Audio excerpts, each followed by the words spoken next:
Ushuaia, extremo sul da Argentina. Um caminhão verde do exército para na margem gelada do lago Fagnano. Soldados saem da cabine. 20 casais de castores canadenses descem, assustados.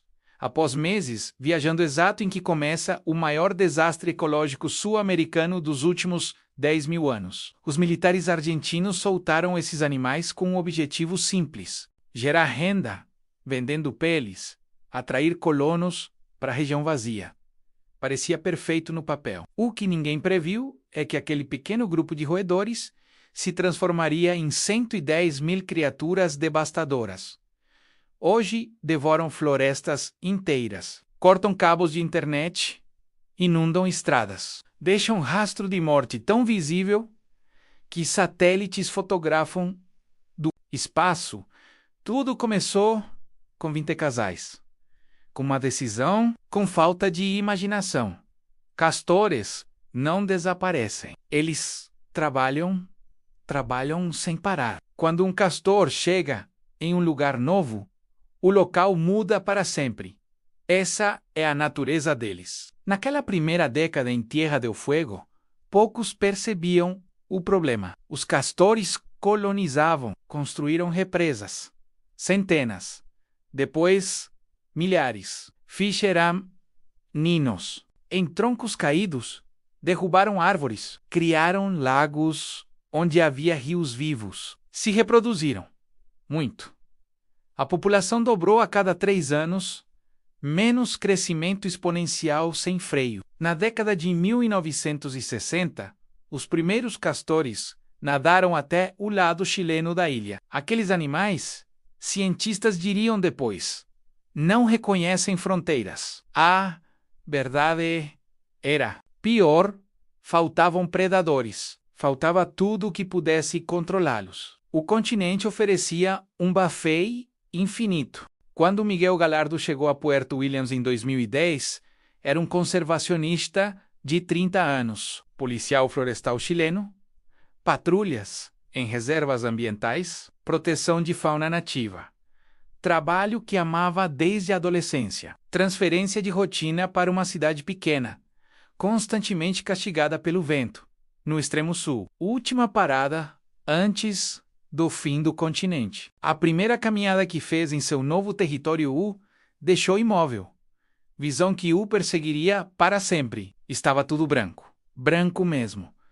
Árvores caídas em padrão aleatório. Galhos sem folhas, nus como ossos antocos retorcidos. Parecia uma floresta fantasma, lembrou depois. Floresta fantasma.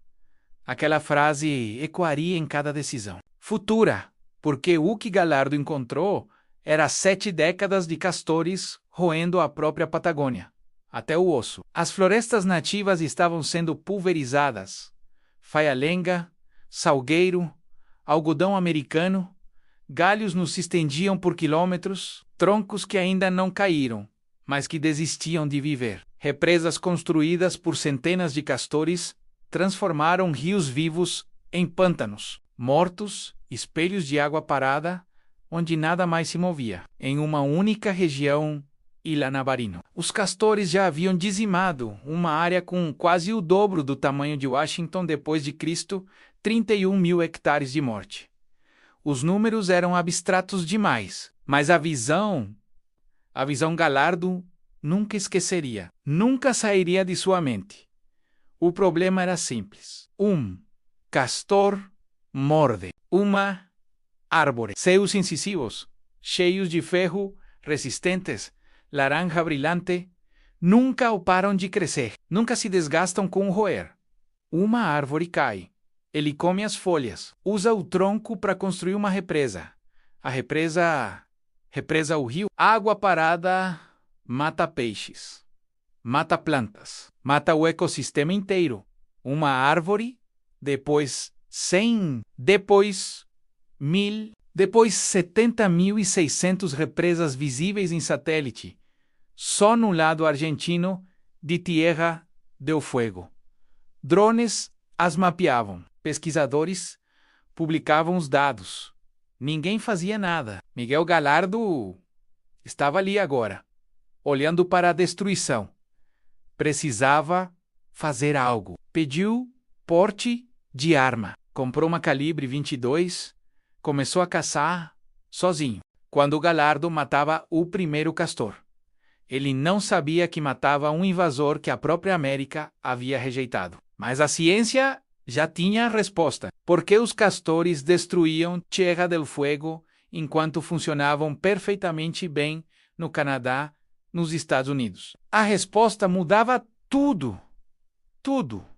Árvores norte-americanas evoluíram durante milhões de anos, especificamente para resistir a castores seleção natural implacável. Quando um castor roía uma árvore no Canadá, a árvore rebrotava, desenvolvia defesas químicas, tolerava solos úmidos, tinha raízes profundas que suportavam inundações. Aprendera, através de eras, a sobreviver àquele roedor era coevolução. Predador e presa refinando-se mutuamente até equilíbrio precário.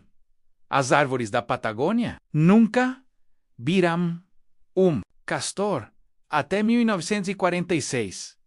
Nunca tiveram razão evolutiva para desenvolver defesa alguma. Salgueiro não rebrotava. Faia-lenga não rebrotava. Algodão americano não rebrotava. Elas simplesmente morriam. Cada árvore que caía era morte permanente. E era ali que residia o desastre completo.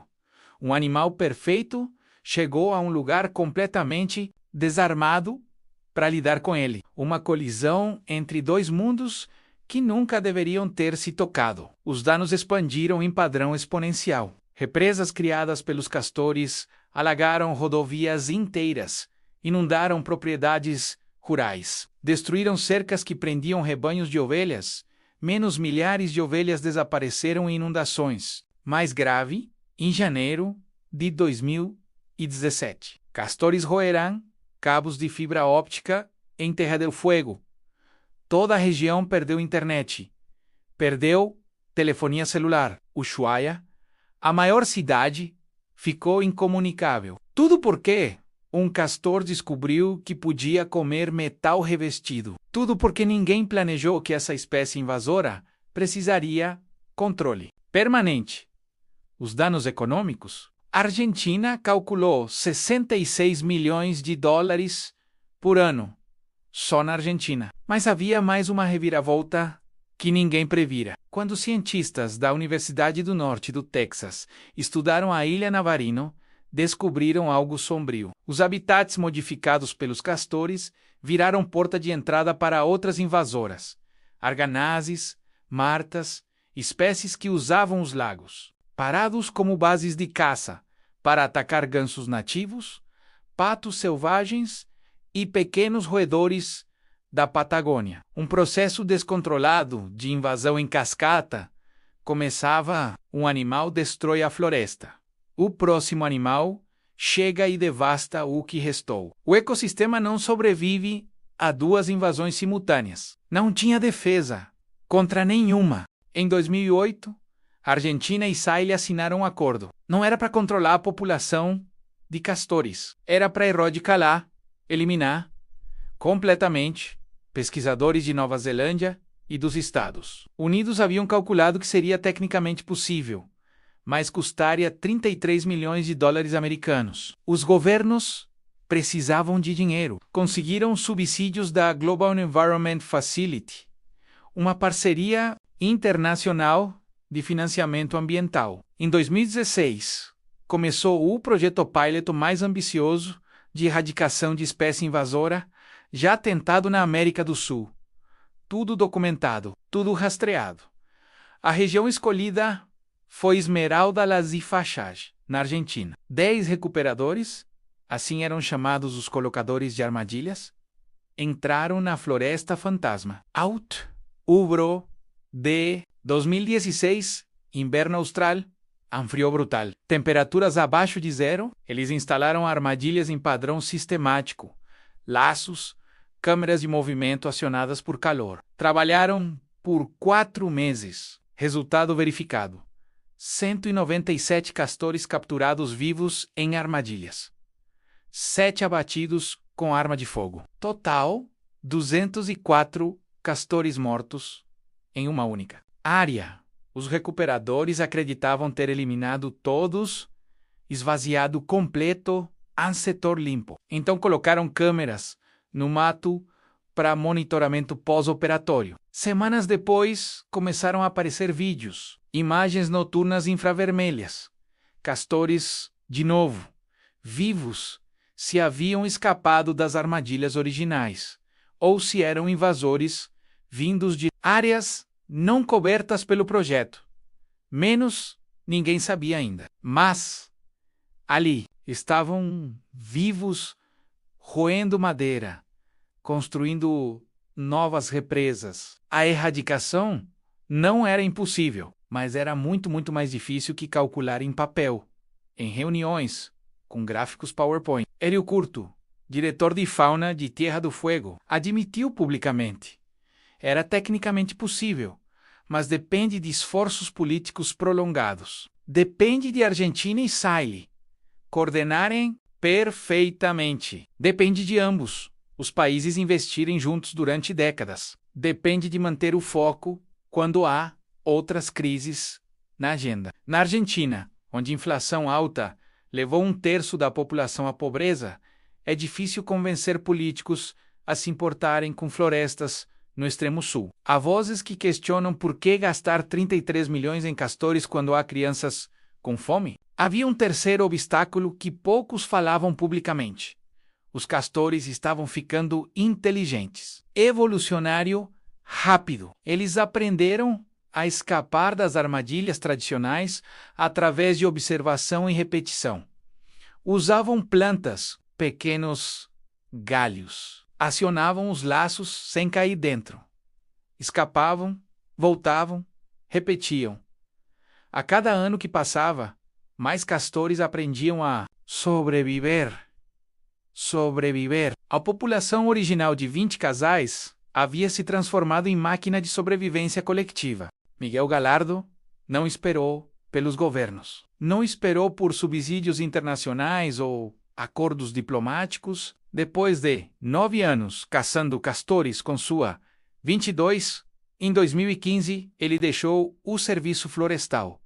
Deixou estabilidade, deixou segurança, fundou Navarino Beaver, uma empresa, mas não era turismo comum. Gallardo levava pessoas às florestas mortas, mostrava o que tinha sido, mostrava o que era agora, tirava fotos, contava histórias, e depois menos, aqui vinha a mudança real.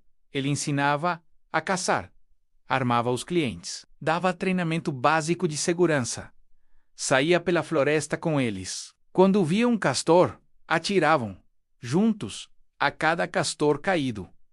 Outra árvore tinha chance de crescer novamente. A floresta fantasma tinha chance de acordar. A empresa funcionou. Provou algo que acadêmicos debatiam apenas em artigos científicos. Um turista sensibilizado é um aliado permanente. Uma cliente chegou, veterinária, não comia carne, odiava a ideia de matar qualquer animal, extremista ambiental do tipo pacifista. Gallardo a levou para uma trilha, mostrou floresta morta, mostrou as represas, mostrou as árvores, que nunca mais rebrotariam. Mostrou o custo real. No fim do dia, Gallardo havia convencido através de realidade pura. Ela mesma havia ajudado a matar 5 castores. Depois, ela chorou. Não de remorso, de compreensão. Agora entendo, disse ela. Não é sobre matar animais. É sobre salvar um ecossistema inteiro. A culpa não é do castor. Derrubar árvores é natureza dele. A culpa é do homem que o trouxe para um lugar onde não pertence. Projetos em larga escala também começaram. A Global Environment Facility financiou pesquisa para drogas contraceptivas específicas para castores, estudos com hormônios, testes com esterilizantes de longa duração. A ideia científica: se a população parasse de crescer, eventualmente envelheceria, morreria naturalmente, reduziria sem necessidade de massacre contínuo. Ainda não funcionava de forma escalável.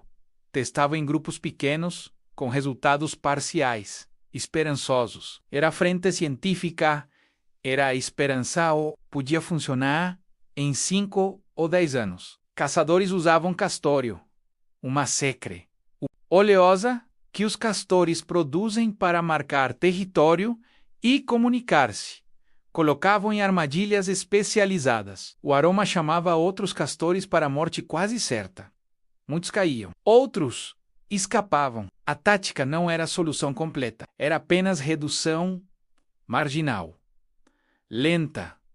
Uma floresta com 31 mil hectares de morte não recupera. Com caça lenta. Precisava de centenas de recuperadores simultâneos. Precisava de orçamento que Argentina e Chile ainda não conseguiam sincronizar completamente. Mas havia movimento. Havia tentativa coordenada, havia esperança pequena, mas real.